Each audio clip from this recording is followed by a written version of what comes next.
दोस्तों, मैं चाहती हूँ कि एक पल के लिए आप अपने भविष्य के बारे में सोचिए। आपका भविष्य जैसे कि 5 साल बाद, 10 साल बाद या फिर 15 साल बाद, क्या आपकी ज़िंदगी आज से बेहतर होगी? क्या आपके पास फाइनेंशियल फ्रीडम होगी?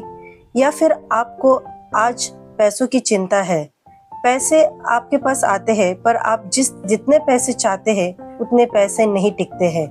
या फिर बाकी लोगों को आप देखकर आपको लगता है कि वो बहुत अमीर है, उनके पास बड़ी बड़ी गाड़ियां हैं, बड़े घर है, पर मेरे पास तो ये सारी चीजें नहीं है। आपको हमेशा पैसों की चिंता लगी रहती है। तो दोस्तों, आप डरिए नहीं। आज हम इस वीडियो में जानेंगे कि आपके पास पैसे आप किस तरह से बना सकते हैं और पैसों की साइकोलॉजी क्या होती है। बहुत ही एक मशहूर पुस्तक है जिसका नाम है द साइकोलॉजी ऑफ मनी, जो कि लिखी गई है ऑथर द्वारा Morgan Housel. Morgan Housel author कहते हैं कि अमीर बनना बहुत आसान है पर अमीर बने रहना बहुत ही मुश्किल है। मतलब यहाँ पे बहुत ही बढ़िया उन्होंने कहा है कि अमीर तो बहुत सारे लोग बन सकते हैं पर अमीर बने रहना मतलब आप थ्रू आउट, वो कहते हैं ना, जो अमीर बनने की लेगेसी है वो आप कंटिन्यू रखने के लिए आपको बहुत मेहनत करनी होती है। आपने बहुत सारे लोगों को देखा होगा कि बहुत सारे लोग बहुत पैसे कमाते हैं। कोई उनको ऑल ऑफ अ सडन कोई एक उनको लॉटरी लग जाती है या फिर उनको कोई अचानक से पैसे मिलते हैं। वो उस टाइम तो बहुत खुश हो जाते हैं क्योंकि उनके पास बहुत सारे पैसे उनके आ जाते हैं। पर आप देखोगे कुछ सालों के बाद ये जो पैसे जो उन्होंने लॉटरी से जीते हुए या फिर किसी से अचानक उनके पास पैसे आए हुए, उस पल के लिए वो तो अपने आप को बहुत अमीर महसूस करते हैं। अमीर लोगों की तरह बहुत सारा खर्चा भी करते हैं पर कुछ दिनों के बाद वो फिर से अपनी उसी जगह पे आ जाते हैं जहां से उन्होंने शुरू किया था। इसका मतलब है कि अमीर तो बन जाते हैं वो, पर अमीर बनने रहना मतलब वो लेगेसी आपको उसी तरह से अमीर बनते रहना बहुत मुश्किल हो जाता है।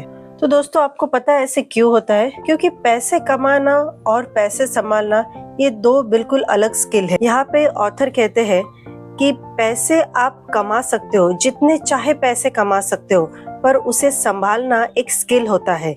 इसलिए उनकी जो पुस्तक है द साइकोलॉजी ऑफ मनी, इसमें ऑथर ने बहुत अच्छी तरह से बताया है कि कल्पना कीजिए कि अगर दो लोग हैं, दोनों की एक जैसी सैलरी है, हर महीने दोनों लोग 20,000 रुपए कमाते हैं, पर 20,000 जो कमाते हैं उनमें से अगर 20 साल के बाद अगर आप देखोगे, एक व्यक्ति फाइनेंशियल फ्रीडम हासिल कर चुका होता है, उसने कई सारे निवेश किए होते हैं, संपत्ति बनाई होती है, मन शांति होती है। और अगर उसका दोस्त है जो एक सेम तरीके से पैसे कमा रहे थे, 20 साल बाद अगर देखते हैं तो वो उतने फाइनेंशियल फ्रीडम नहीं रखते हैं जितने कि उनके फ्रेंड ने कमाया था। मॉर्गन होसल कहते हैं कि पैसे एक गणित का खेल नहीं है, व्यवहार की बात है। वो कहते हैं कि आप बहुत सारे पैसे कमा सकते हो पर आपका उस पैसे के प्रति किस तरह से व्यवहार है, किस तरह से आपकी साइकोलॉजी है, वो बहुत जरूरी है। और उसी को वो बहुत अच्छी तरह से उन्होंने समझा है अपने इस पुस्तक में। तो आइए दोस्तों, हम देखते हैं कि द साइकोलॉजी ऑफ मनी के ऐसे बहुत ही पावरफुल जो टेक्निक है या फिर बहुत ही पावरफुल सीख जो मॉर्गन होसल इन्होंने इस पुस्तक में बताई है, उसके बारे में हम जानेंगे। सबसे पहले ऑथर कहते हैं पैसा ज्ञान से नहीं व्यवहार से बनता है। यहाँ पे ऑथर कहना चाहते हैं कि बहुत सारे लोग हैं कि फाइनेंस की बातें बताते हैं या फिर उनको फाइनेंस के रिलेटेड, पैसों के रिलेटेड बहुत सारी चीजें पता होती है, फिर भी वो लोग गलतियां करते हैं। क्योंकि यहाँ पे बस नॉलेज होना जरूरी नहीं है, आपका बिहेवियर पैसों के प्रति अच्छा होना जरूरी है। कई बार होता है कि बहुत सारे लोग बहुत सारे पैसे कमाते हैं पर उनको उसको किस तरह से डिसिप्लिन वे में रखना वो पता नहीं होता है। आप बहुत बड़ी बड़ी पुस्तक पढ़ के देख सकते हो कि आप किस तरह से कौन कौन से अलग अलग फाइनेंशियल इंस्ट्रूमेंट में आप इन्वेस्ट कर सकते हो, जैसे कि आप स्टॉक मार्केट में बॉन्ड्स, शेयर्स या फिर SIP कुछ बना के कर सकते हो। तो इसका मतलब है कि आप नॉलेज तो पुस्तक से ले सकते हो, किताबी नॉलेज आपको बहुत सारी मिल सकती है, लेकिन उसको एक आपके लाइफ में एक अच्छी तरह से उसको इम्प्लीमेंट करना भी बहुत ज़रूरी है। यहाँ पे मैं आपको एक उदाहरण देना चाहती हूँ कि आप देखोगे कि एसआईपी मतलब सिस्टमैटिक इन्वेस्टमेंट प्लानिंग। अगर कोई इंसान साल के अगर 1 लाख रुपए कमाता है, या फिर कोई इंसान है कि वो हर महीने 1 लाख रुपए कमाता है, अगर एक इंसान जो है हर महीने 1 लाख रुपए कमाता है और उसमें से उसे जो एक्सपेंसेस है वो 90,000 के उसके एक्सपेंसेस है, तो वहाँ पे वो बचाता बहुत ही कम है, मतलब ना के बराबर। अगर उनको बस कमाने के बाद में बहुत सारे उनके ऐसे खर्चे हैं कि जहाँ पे उनको निवेश करने के लिए कुछ पैसे बचते नहीं हैं, तो वो इंसान के पास एक कह सकते हैं कि अगर कितनी भी नॉलेज हो किताबों में पढ़ी हुई कि बहुत सारा इन्वेस्टमेंट करना है, बहुत सारी अच्छा आपको बैंक बैलेंस मेंटेन करना है, सेविंग करना है, पर अगर वो मेंटेन नहीं कर पाते हैं, वो डिसिप्लिन नहीं रखते हैं, तो अगर आप महीने का 1 लाख रुपए कमाए या साल का आप 1 लाख रुपए कमाए, तो इससे अगर आप सेविंग नहीं कर पाते हो, सिस्टमैटिकली डिसिप्लिन नहीं रखते हो आपकी फाइनेंस की, तो उसका कह सकते हैं कि कोई अच्छी तरह से आप उसका इस्तेमाल नहीं कर रहे हो। बल्कि अगर एक इंसान है कि वो साल के 1 लाख रुपए कमाता है, पर हर महीने वो एक प्लानिंग, एक डिसिप्लिन से एक कोई एसआईपी निकालता है, भले वो अगर आप देखा जाए तो 500 रुपए ही वो इंसान सेव करता है या एसआईपी निकालता है, तो आप देखोगे कि पूरे साल में उसके पास कम से कम 6,000 रुपए तो जमा हो जाएंगे एसआईपी में। और एसआईपी का आपको पता है कि बहुत ही एक अच्छा कंपाउंडेड इफेक्ट मिलता है। वो आप जितने जल्दी उसको इन्वेस्ट करना शुरू करोगे, उतने ही जल्दी आपको उसके रिजल्ट मिलेंगे। और दोस्तों यकीन मानिए, मैंने भी जो एसआईपी अपनी लाइफ में शुरू की, वो बहुत ही एक यंग एज से स्टार्ट की, और मैं खुद एक एग्जाम्पल हूँ कि जहाँ पे मैंने देखा है कि अगर आप सिस्टमैटिकली हर महीने एक छोटी सी राशि, भले वो 500 रुपए हो या फिर 1,000 रुपए हो, 2,000 रुपए, जितने भी आप एक अलग से आपका इन्वेस्टमेंट कर सकते हो एसआईपी में, तो वो कंपाउंडेड इफेक्ट आपको 10 साल बाद, 15 साल बाद, 20 साल बाद बहुत ही अच्छा मिलेगा। और आपकी जो फाइनेंशियल फ्रीडम होगी, आप उसके करीब जाते हुए आप अपने आप को देखोगे। तो यहाँ पे जो पहली सीख हमने देखी है कि पैसे का बस नॉलेज होना जरूरी नहीं, पर पैसे का आप किस तरह से आपका बिहेवियर रखते हो, वो पैसे के प्रति किस तरह से आप उसको एक डिसिप्लिन वे में उसको मैनेज करते हो, वो बहुत जरूरी है। दूसरी सीख यहाँ पे ऑथर बताते हैं कि हर व्यक्ति का मनी का एक्सपीरियंस अलग अलग होता है। यहाँ पे मॉर्गन हॉसल बताना चाह रहे कि अगर एक व्यक्ति बचपन से गरीब है, बचपन से उन्होंने गरीबी देखी है, और अगर दूसरा व्यक्ति है कि जिसके पास बहुत सारे पैसे हैं, तो उन दोनों के फाइनेंशियल डिसीजन जो होंगे वो अलग अलग होंगे। यहाँ पे हम किसी इंसान को उसके मनी एक्सपीरियंस से जज नहीं कर सकते हैं। यहाँ पे आप देखोगे कि मान लीजिए कि अगर 2 लोग हैं, पहले ने देखा है कि उसके माता पिता को बहुत संघर्ष करना पड़ता है, और वो इसलिए उसके पास अगर उनको 10,000 रुपए भी मिलते हैं, तो वो तुरंत बचाने की सोचते हैं। और अगर दूसरा कोई व्यक्ति है जो अपने बचपन से उन्होंने देखा है कि बहुत ही उनकी आर्थिक स्थिति बहुत ही अच्छी रही है, जहाँ पे उनको एक अच्छी सैलरी उनके माता पिता को है, तो वहाँ पे वो ज्यादा चीजें नहीं खरीदने की, खर्च करने की ज्यादा वो इच्छा रखते हैं। तो यहाँ पे दोनों जो इंसान है, उनका अपना अपना एक्सपीरियंस है, उनका अपना अपना एक अनुभव है। किसी ने गरीबी देखी है, इसलिए वो ज्यादा करके सोचते हैं कि हम ये इनमें से कुछ पैसे बचा के रखें, ताकि अगर कोई मुश्किल घड़ी में वो इस्तेमाल कर सके। और दूसरे व्यक्ति, उनको कोई चिंता नहीं है, उनको पता है कि पैसे में माता पिता के पास आते रहते हैं, और हम खर्च किए तो भी कोई प्रॉब्लम नहीं, क्योंकि हम जितने खर्च करेंगे या उतने हमारे पास पर्याप्त पैसे हैं, हमारे माता पिता अच्छा कमा रहे। तो उनके जो एक्सपीरियंस है, पैसे भले वही हो, 10,000 की सैलरी हो, पर अगर एक के पास बहुत पर्याप्त पैसे है और एक ने अपने वो 10,000 बहुत संघर्ष पूर्व से बनाए हुए हैं, तो वहाँ पे उन दोनों के एक्सपीरियंस जो रहेंगे अलग अलग रहेंगे। तो लोग पैसे के बारे में अपने अनुभव के अनुसार सोचते हैं। कोई सोचेगा कि नहीं, ये मैंने बहुत संघर्ष से कमाए हुए हैं, या फिर कोई सोचेगा कि ये तो कुछ नहीं, ये तो मैं आसानी से मुझे मिल सकता है और मैं बहुत आसानी से इसे खर्च भी कर सकता हूँ। तो इसलिए हर एक इंसान का एक जो खर्च करने का, एक जो पैसे के प्रति उनका जो बिहेवियर होता है वो अलग अलग होता है। जिस बच्चे ने बचपन से पैसे की कमी देखी हो, वह बड़ा होकर पैसे बचाने को सुरक्षा समझता है, और जिसने कभी भी कमी नहीं देखी हो तो वो खर्च करने को सामान्य मानता है। तो हर एक इंसान का, हर एक बच्चे का पैसे के प्रति एक अपना अपना अलग अलग अनुभव होता है। तीसरी सीख यहाँ पे ऑथर बताते हैं, अमीर दिखना और अमीर होना अलग बात है। दोस्तों, आपने कई बार देखा होगा कि बहुत सारे लोग होते हैं कि वो बड़ी बड़ी गाड़ियों में घूमते हैं, बड़े होटल में जाके खाना खाते हैं, और उनके पास बड़ी बड़ी सारी चीजें, मतलब बड़ा घर, अच्छे अच्छे कपड़े होते हैं, बहुत महंगे गहने होते हैं। इस तरह से अगर आप देखोगे तो आपको लगेगा कि ये इंसान कितने अच्छे हैं, कितने अमीर हैं, इनके पास बड़ी गाड़ियां हैं, बहुत सारे पैसे हैं। लेकिन सच्चाई यह नहीं होती है दोस्तों। कई बार असलियत में ऐसा होता है कि जो अमीर दिखने वाले लोग मतलब अमीर दिखने वाले लोग जो होते हैं, वो कह सकते हैं कि ईएमआई पे जीने वाले भी होते हैं। यहाँ पे मैं कहना चाहूंगी कि जैसे अगर आप देखोगे, आपको लगेगा कि इनके पास बड़ी गाड़ी है, पर वो बड़ी गाड़ी के साथ आपको ये भी ध्यान रखना है कि वो बड़ी ईएमआई भी पे कर रहे होगे। बड़ा ईएमआई जब आप पे कर रहे हो, बड़ा घर है, घर का हाउसिंग लोन का बड़ा ईएमआई होता है, तो आपको बस बाहरी तौर से या ऊपरी तौर से आपको लगेगा ये इंसान बहुत अमीर है, बल्कि वो इंसान अमीर बस दिखने में है, पर उनके पास जो उनको कीमत चुकानी पड़ती है वो भी उतनी ही बड़ी होती है।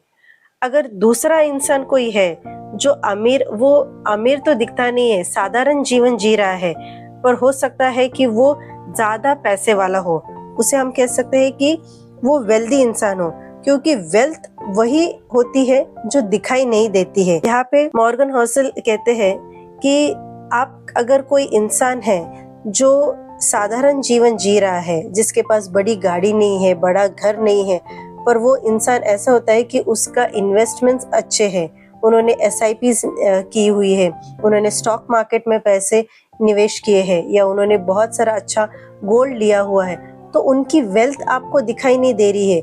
वो कोई ऐसे बड़े बड़े चेन्स, गोल्ड चेन्स या बड़ी बड़ी गाड़ियों में घूम नहीं रहे हैं, इसलिए इसका मतलब नहीं है कि वो अमीर नहीं है या फिर वो वेल्दी नहीं है। उनकी वेल्थ उनके बैंक बैलेंस में, उनकी वेल्थ उनके शेयर सर्टिफिकेट में आपको जरूर दिखाई देगी, और उनके सर के ऊपर वो EMI का बड़ा बोझ भी नहीं है। तो असलियत में वो लोग अमीर होते हैं। इसलिए आपको हमेशा याद रखना है कि अमीर दिखना जरूरी नहीं, अमीर होना जरूरी है। तो दिखाव पे नहीं जाइए दोस्तों। अमीर आपको असलियत में बनना है या वेल्दी बनना है, तो आप इस तरह से आपका फाइनेंस मैनेज कीजिए कि आप एक वेल्थ क्रिएशन करें, ना कि आपके एक्सपेंसेस, आपकी लायबिलिटी क्रिएट करें। क्योंकि अगर कोई इंसान कहते हैं ना कि एक उनकी जरूरत है बस फोन की 20,000 की, पर वो फोन लेते हैं 1 लाख रुपए का, तो वहां पे वो अपनी वेल्थ क्रिएशन नहीं बना रहे, वो बस अपना शो ऑफ करने के लिए वो एक दिखा रहे कि मैं भी 1 लाख का फोन इस्तेमाल कर सकता हूँ। तो अमीर दिखना जरूरी नहीं है। आपको अमीर बनना है तो वेल्थ क्रिएट कीजिए, और उसके बाद में आप धीरे धीरे आपके वेल्थ क्रिएशन होने के बाद वो सारी चीजें कर सकते हैं। चौथी सीख यहाँ इस पुस्तक में दी गई है, सेविंग आपकी सुपर पावर है। लोग हमेशा इनकम बढ़ाने की बात करते हैं, लेकिन बहुत ही कम लोग हैं सेविंग के बारे में सोचते हैं। मॉर्गन हॉसल कहते हैं कि आपकी फाइनेंशियल फ्रीडम आपकी इनकम से नहीं होती है, आपके सेविंग से होती है। मान लीजिए कि अगर 2 लोग हैं जिनकी सैलरी प्रति महीना 50,000 रुपए है, और दोनों जो दोस्त हैं कि वो अपनी सैलरी अलग अलग तरीके से खर्च करते हैं। अगर एक दोस्त ऑलमोस्ट अगर 48,000 खर्च कर रहे हैं और सिर्फ 2,000 रुपये बचत कर रहे हैं, और दूसरा व्यक्ति सेम जो जिनकी सैलरी है 50,000 रुपये, वो हर महीने अगर 20,000 रुपये बचा रहे हैं, तो यहाँ पे आप देखोगे कि जो दूसरा व्यक्ति है वो 20,000 रुपये सेव करके अपनी वेल्थ क्रिएशन कर रहा है, अपना सेविंग बढ़ा रहा है। और जो पहले व्यक्ति है वो हर महीने 2,000 रुपये बचत करके उनकी सेविंग हो रही है, पर जितनी तेजी से दूसरे व्यक्ति की होने वाली है उतनी तेजी से उनकी नहीं होगी, क्योंकि वो सेविंग बहुत कम कर रहे हैं। बहुत सारे लोग होते हैं कि जब सैलरी आती है तो अपने सारे जो भी एक्सपेंसेस वो निकालना शुरू कर देते हैं। वो अपने अपने एक एक खर्च कहते हैं कि उनको इस महीने रेंट पे करना है, इलेक्ट्रिसिटी बिल पे करना है, कोई ईएमआई घर का देना है, तो वो सारे खर्चे निकालते और कुछ बचने के बाद आखिरी में जो भी बचता है तो कहते हैं कि ये मैं अमाउंट जो है सेव कर लूंगा। पर दोस्तों, आपको हमेशा याद रखना है कि जब भी आप कोई भी आपको इनकम आता है, आपकी सैलरी आती है, आपके बिजनेस से आपको पैसे आते हैं, तो आपको एक निश्चित रखना है कि आपको एक सर्टेन अमाउंट जो है कि एक साइड में रखनी है। अगर आप महीने के 50,000 रुपये कमा रहे हो और आपने एक टारगेट डिसाइड किया है कि मुझे साल भर के बाद में मेरे 1,20,000 रुपये का एक सेविंग्स जुट जाए, तो आपको हमेशा ध्यान में रखना होगा कि सेविंग पहले आपको निकालनी होगी। बिकॉज खर्चे जो ऐसे होते हैं ना कि वो आप कितना भी चाहोगे ना, तो आपको बहुत सारे खर्चे जब सैलरी आएगी तो बहुत सारी चीज़ें इच्छा होगी कि अच्छा ये नया ट्रेंड में ड्रेस आया है, या फिर ये सर्विस में लेना चाहती हो, एक अच्छा सा पार्लर सर्विस लेना चाहती हो, या एक अच्छी सी गाड़ी आपको खरीदनी है। पर दोस्तों, वो सारी चीजें आप कर लोगे, पर आपको सबसे पहले अपनी सेविंग्स को साइड रखना है।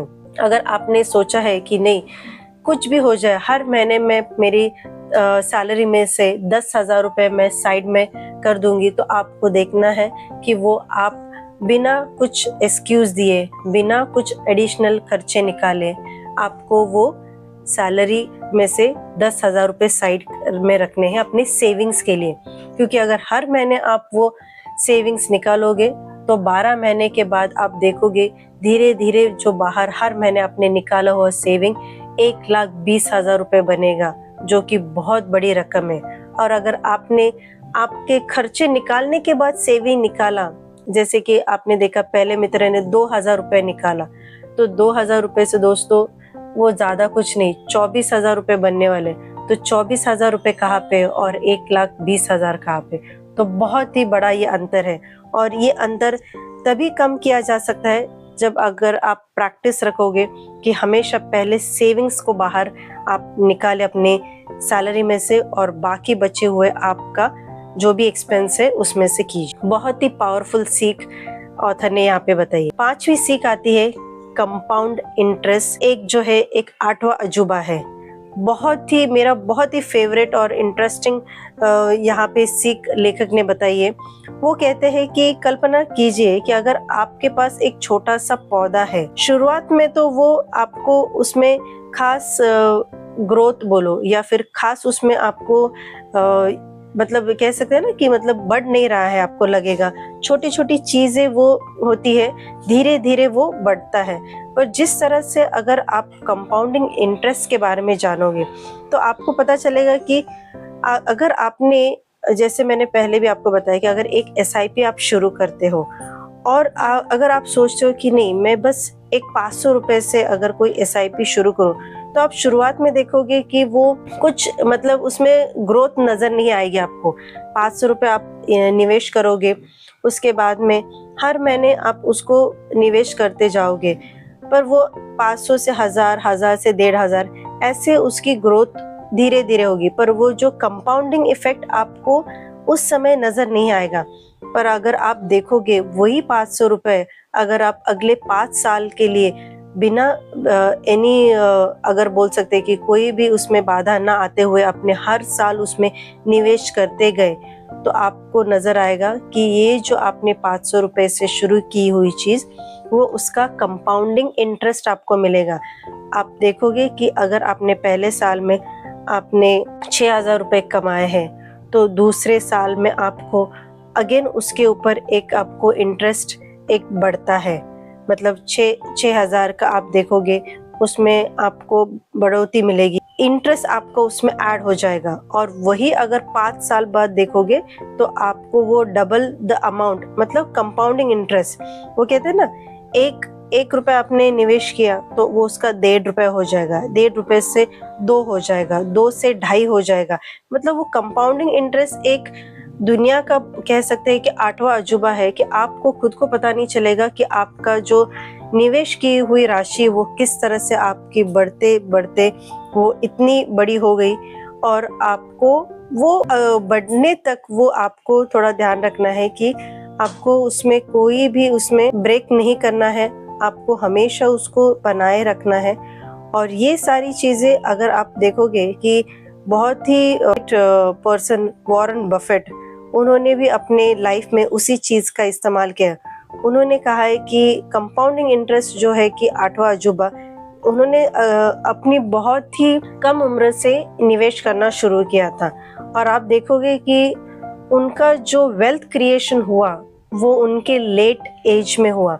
मतलब वहाँ पे जितने वो शुरुआत में उन्होंने किया था तो वो बहुत ही कम रकम थी। और उनके मतलब जो लेट एज में उन्होंने देखा कि ये बहुत ही बढ़िया सा एक कंपाउंडेड इफेक्ट की वजह से एक अच्छी धनराशि उसमें उनको मिली। और उसके वजह से उनका जो लाइफ है वो पूरी तरह से एक अच्छा एक एग्जाम्पल हम बोल सकते हैं, उन्होंने पूरे दुनिया के लिए सेट किया कि आप किस तरह से अगर आपकी छोटी राशि जिस तरह से आप हर महीने हर साल अगर आप निवेश करते जाओगे तो वो एक कंपाउंडिंग इंटरेस्ट के साथ आपको बहुत ही बढ़िया देगी। अगली सीख जो मॉर्गन हॉसल बताते हैं, धैर्य से अमीर बनना सबसे बढ़िया है। वो कहते हैं कि धैर्य आपको रखना है। मतलब धैर्य एक सबसे बड़ा हथियार है अगर आपको वेल्थ क्रिएशन करनी है। क्योंकि आज की दुनिया में आप देखोगे कि हर लोगों को इंस्टेंट रिजल्ट चाहिए। उनको वेल्थ क्रिएशन तो करनी है पर उनको जल्दी से करनी है। पर दोस्तों आप यहाँ पे देखोगे कि कोई भी चीज जल्दबाजी में की हुई वो लंबे समय तक रहती नहीं है, वो टिकती नहीं है। तो इसलिए आपको अगर वेल्थ क्रिएशन करनी है, आपको बड़े पैसे कमाने हैं, बहुत सारे पैसे कमाने हैं, तो आपको एक धैर्य रखना होगा। और धैर्य से ही मतलब आपको एक धीरे धीरे अगर आप चीजें करते जाओगे, धीरे धीरे आप एक वो वेल्थ का क्रिएशन की एक डिसिप्लिन अपने लाइफ में आप लेके आओगे, तभी आपका वो एक कंपाउंडिंग इंटरेस्ट आपको मिलेगा, वो आपको बहुत अच्छी तरीके से मिलेगा। तो वॉरेन बफेट जो है, जिस तरह से हमने पहले की सीख में देखा कि उन्होंने कहा है कि कंपाउंडिंग इंटरेस्ट 8वां अजूबा है, वो उसी तरह से वो कहते हैं कि हर कोई इंसान अगर अपनी लाइफ में बहुत यंग एज से इन्वेस्टमेंट करना शुरू करता है और एक धैर्य बना रखता है कि मतलब अगर आप सोचते हैं कि आज से मैंने सेविंग करना शुरू कर लेती हूँ, और अगर आप सोचोगे कि चलो आज पहले मैंने एक अमाउंट SIP में डाल दिया, दूसरे महीने डाला, तीसरे महीने, फिर छठे महीने में आपको लगता है कि नहीं अभी मेरी कोई जरूरत है, क्योंकि आपने वो पैसे एक साइड में रखे हुए SIP में किए हुए हैं। तो आप अगर सोचते हो कि नहीं मेरी अभी जरूरत है, मुझे निकालने हैं, पर आपको सही में ये सोचना है कि बहुत ही ज्यादा जरूरत है, तभी आप उसको ब्रेक कीजिए।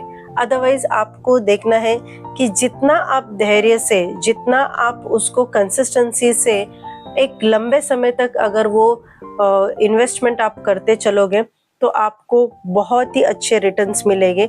आपको चंचल नहीं रहना है, आपको एक बोलते हैं ना कंसिस्टेंसी मेंटेन रखना है। अगर आप एक अच्छे से ठहराव से आपके पैसे आप धीरे धीरे उसमें SIP बनाते जाओगे तो आपको कुछ सालों के बाद में आपको दिखेगा कि आपकी जो जितनी भी इन्वेस्ट की हुई जो रकम है वो बहुत ही अच्छी तरह से एक अच्छे बड़ा बोलते हैं ना एक फाइनेंशियल बड़ा पूल बन गया है वो। तो ऑथर ये चाह रहे हैं यहाँ पे, धैर्य से ही आप अमीर बनने वाले हो। अगर आप थोड़े दिनों में निवेश करते हो, पैसे निकालते हो, फिर से निवेश करते हो, तो वो जो कंपाउंडिंग इफेक्ट है या फिर जो वेल्थ क्रिएशन है उसमें आपको ब्रेक्स मिलेंगे और वो ब्रेक से आपका वेल्थ क्रिएशन नहीं होगा। सातवीं जो सीख है जो लेखक यहाँ पे हमें बताते हैं कि कभी भी सब कुछ दांव पर मत लगाइए। वो कहते हैं कि हमेशा आपको देखना है कि अगर आपके जीवन में अगर कोई भी चीज अगर आप इन्वेस्टमेंट करना चाहते हो या कोई भी चीज आप लेना चाहते हो, तो आपके पास अगर जितने भी पैसे हैं वो सारे आपको किसी एक चीज में खर्च नहीं करने हैं। मतलब कि आपको कुछ एक सर्टेन अमाउंट, अगर आप निवेश भी कर रहे हो, अगर आप कोई इन्वेस्टमेंट्स भी कर रहे हो, आपको हमेशा देखना है कि एक सर्टेन अमाउंट, एक छोटी रकम आपको इमरजेंसी फंड के लिए रखनी है। इमरजेंसी में अगर किसी को कुछ मेडिकल इशू है, किसी को कुछ दिक्कत आ रही है, या फिर आपको एक कह सकते हैं कि है ना, इमरजेंसी में वो पैसे लगने वाले हैं, तो वो पैसे आपको हमेशा एक इमरजेंसी फंड करके साइड में रखने हैं। मतलब यहाँ पे कहते हैं ऑथर कि आपको खर्च भी पूरी तरह से नहीं करना है, ना कि पूरी तरह से आप निवेश कीजिए। इसलिए हमेशा लोग कहते हैं कि आपके पास में पैसों की लिक्विडिटी होनी चाहिए। अगर आपको मुश्किल के समय में कुछ पैसों की जरूरत है, तो आपको वो तुरंत आपके पास होने चाहिए। मतलब अगर आपके पास उदाहरण के तौर पे अगर आपके पास 1 लाख रुपए है, उसमें से अगर आप 50,000 रुपए इन्वेस्ट कर रहे हो, 50,000 रुपए आपके घर खर्चे के लिए हैं, तो उसमें से आप एक 10,000 रुपए रख सकते हो आपके इमरजेंसी फंड के लिए।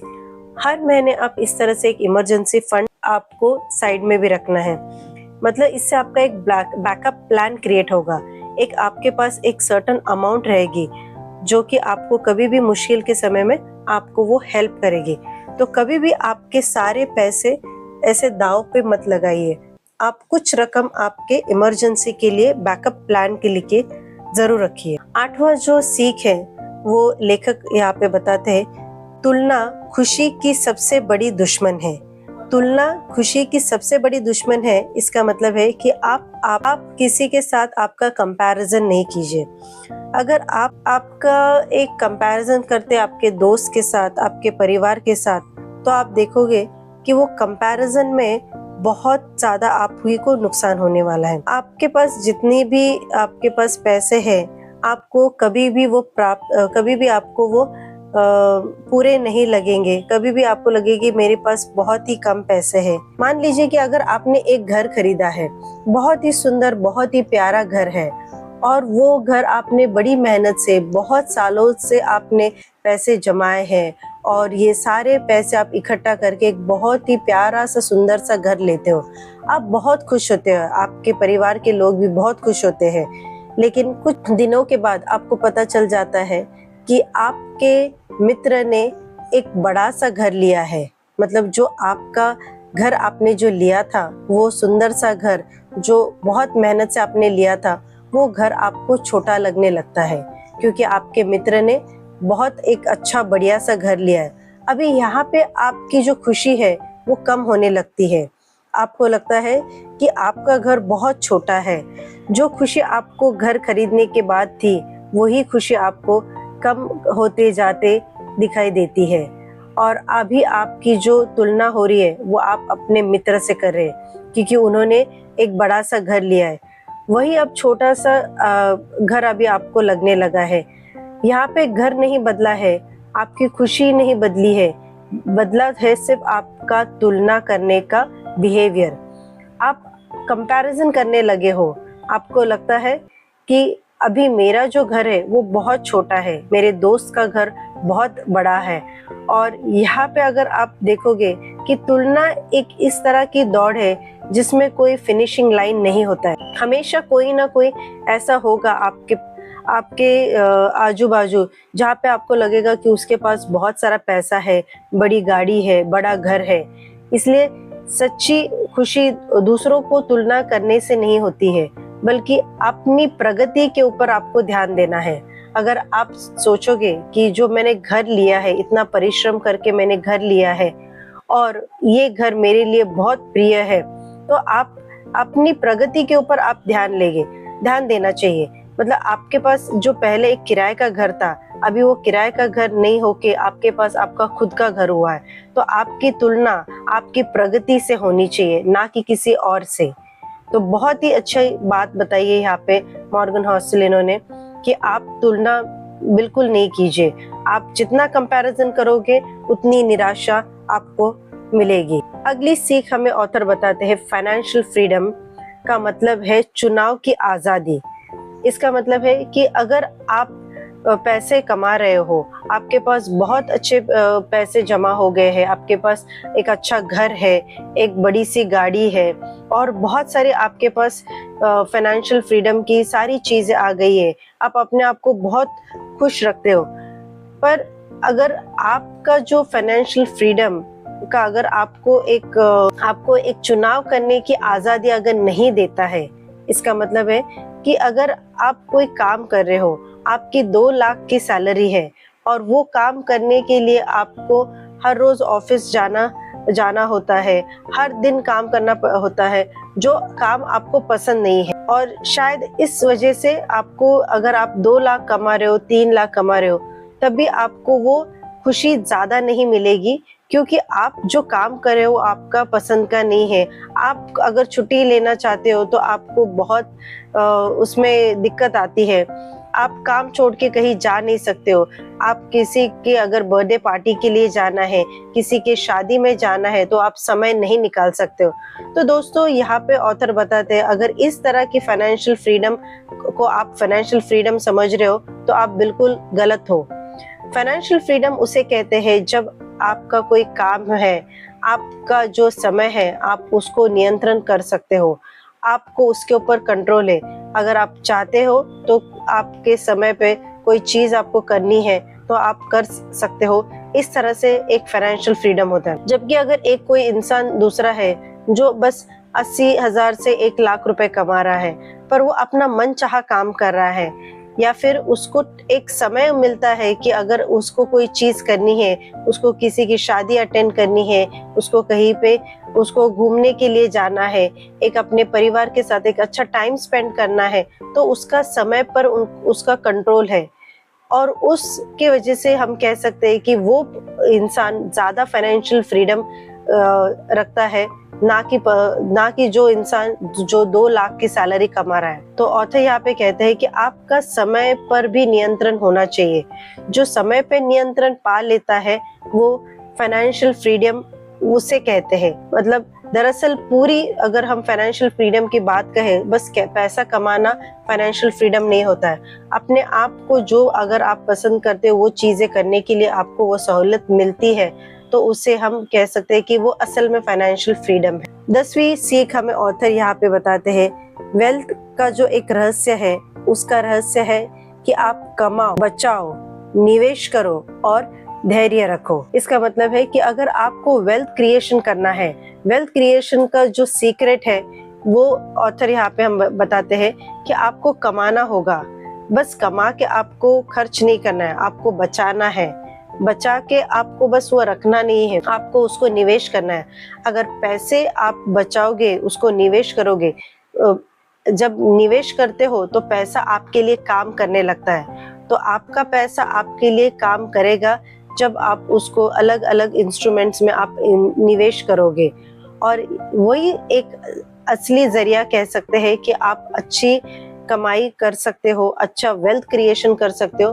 तो वेल्थ क्रिएशन का सबसे बड़ा रहस्य, सीक्रेट यही है कि आपको अच्छा कमाना है, बचाना है और निवेश करना है। जिस किसी ने ये सीक्रेट जान लिया वो अपनी लाइफ में फाइनेंशियल फ्रीडम बहुत ही जल्दी और आसानी से पा सकता है। तो दोस्तों, आज का वीडियो अगर आपको ये पसंद आया होगा तो जरूर लाइक कीजिए, शेयर कीजिए, सब्सक्राइब कीजिए और कमेंट में मुझे जरूर लिखिए कि आप कौन सा एक जो सीख है अपने फाइनेंशियल फ्रीडम पाने के लिए इस्तेमाल करने वाले हो। तो दोस्तों जरूर लिखिए और मैं ये सारे आपके जो कमेंट्स हैं मैं जरूर पढ़ूंगी। धन्यवाद।